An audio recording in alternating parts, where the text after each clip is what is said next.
I ćao svima ljudi, šta se radi? Danas ćemo obraditi jednu veoma interesantnu temu, a to je kako je Akira Toriyama došao na ideju za crnog Gokua.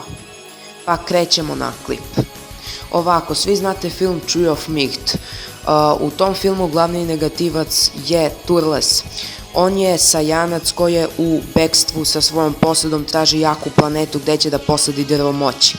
Taj film je urađen 1990. godine i dosta fanova Zmajeve kugle nisu tada bili ni rođeni.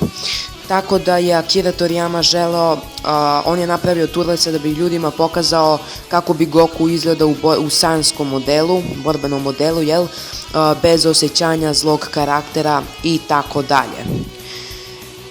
Godinama kasnije nastao je crni Goku, čak postoji saga s njim i Zamasom.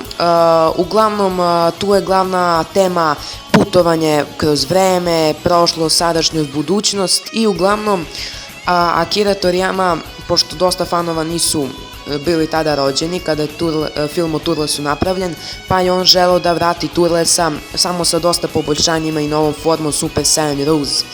Jednostavno je to i uspeo, znači vratio je crnog Gokua, a ne zaboravite da je Turles vraćen isto i sa Kulerom i Bojakom u Herojima. Ja mislim da je čak i gospodar Slag vraćen, ali ne znam, nisam baš gledao toliko Heroje.